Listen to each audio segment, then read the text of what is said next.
Okay, it's been roughly a year since I've last uploaded any videos to this channel, and today we're going to go in and start creating the basics of Pong and learning how to use the Godot game engine.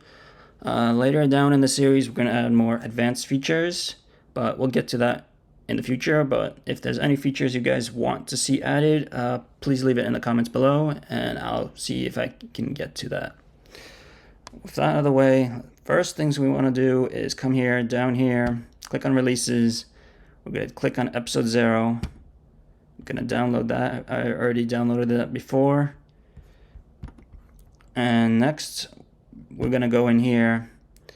You can come to this website here and download these free controller and keyboard prompts. We're going to be using probably the Xbox and just keyboard and mouse prompts, but there's a lot of different prompts for like Stadia, Luna, and all kinds of different consoles / cloud gaming.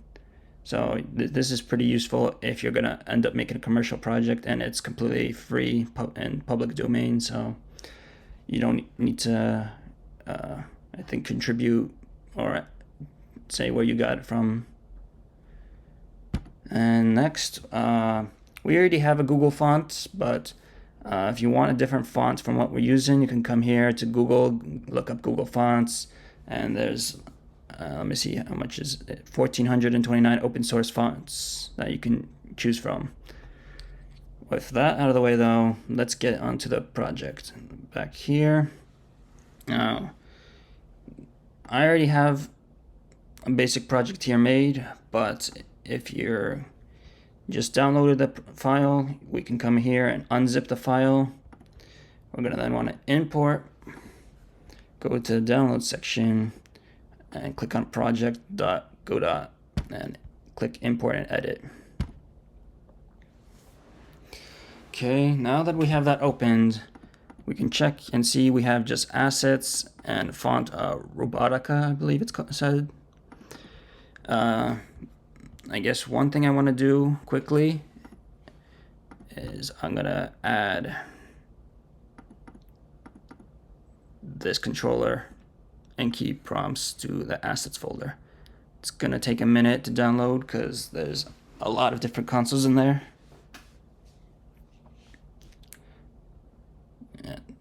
Just going to wait a minute for that. Now, for those who didn't download it and wanted to do this from scratch, one thing you're going to want to change is change the size of the width to 1024 and the height by 512. With that out of the way, let's get onto the project. So first thing we want to add is a base node. We're going to just rename this to main. Let's go to 2D view. We're going to need to be using 2D view only for this project. And we're going to save it just under the main folder here. Now, there's two ways to make projects. You can either start creating and just making your project in this main node, or you can go up here and click new scene and start making your project. So what we're gonna first be making is we're gonna learn to create the ball object we're gonna be using in the game. So we need a kinematic body. We're gonna rename this to ball. Gonna add a sprite to this.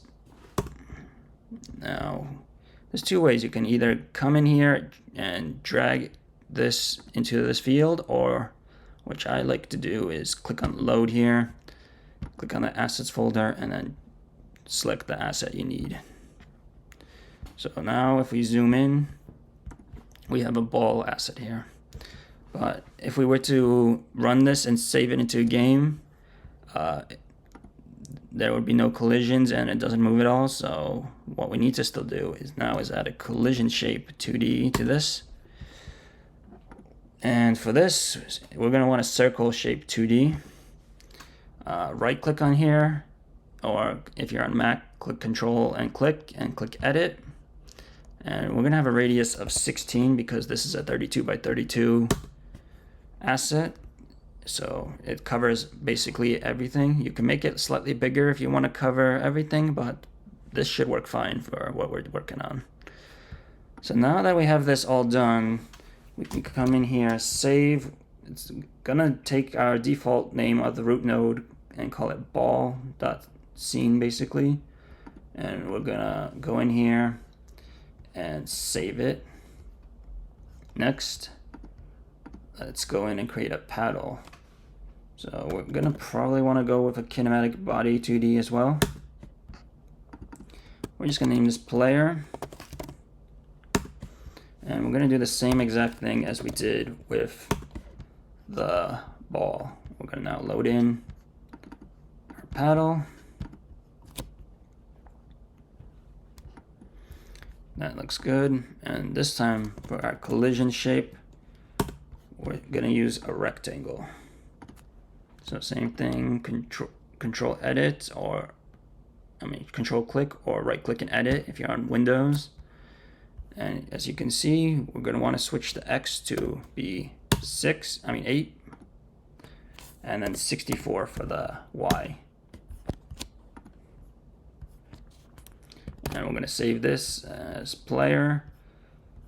You can name it paddle left, paddle right, whatever, but we're just gonna name this player for now. We can always come back and change it later, but I just like to call the playable object player most of the time.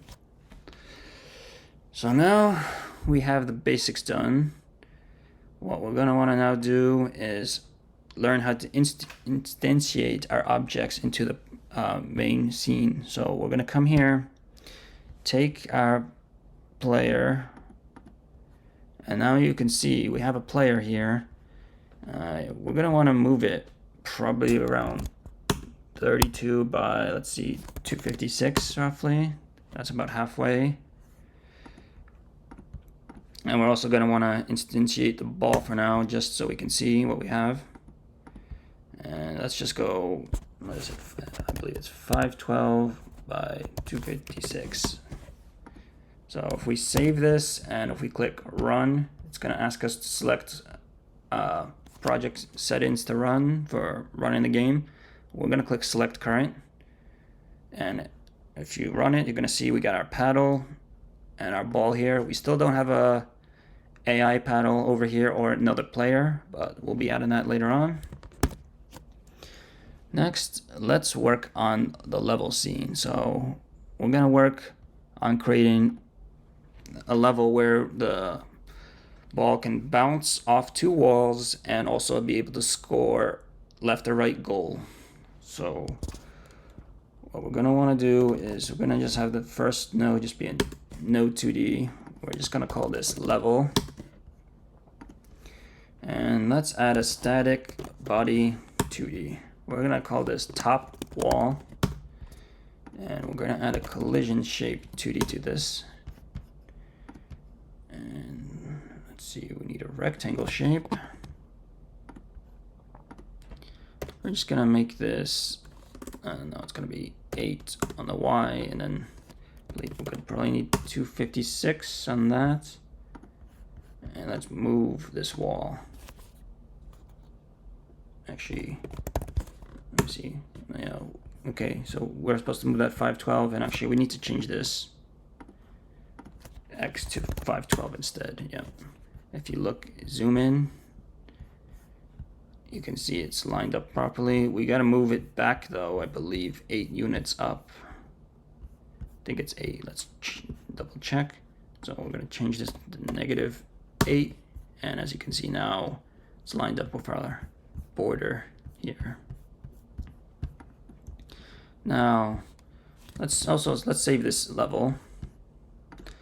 Instead of having to redo that again, a quick and easy tip is you can click here, and I believe on Mac it's Command D, yes. On Windows, I think it's probably Control D, or you can come in here and right click and click duplicate. We're going to rename this to bottom wall.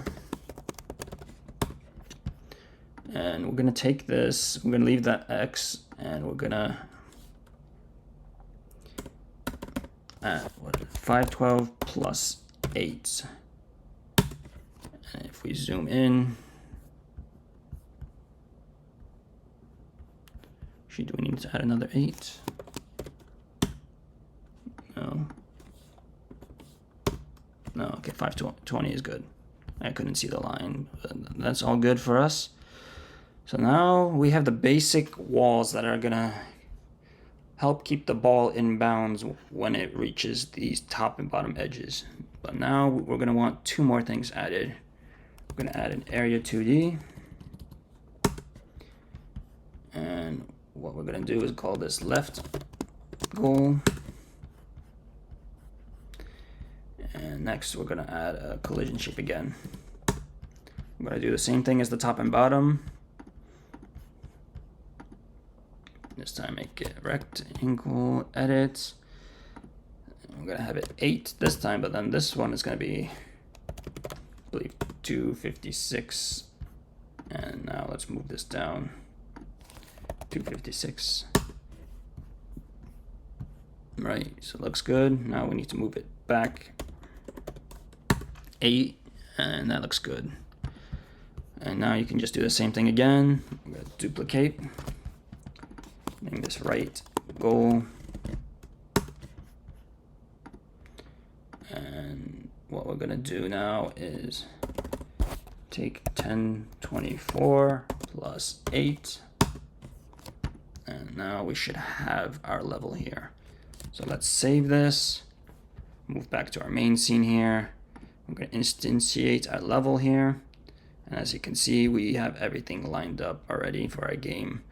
All we need to add left is the scores, another paddle here, maybe a background to have a different color than just this plain clear transparent color we have here.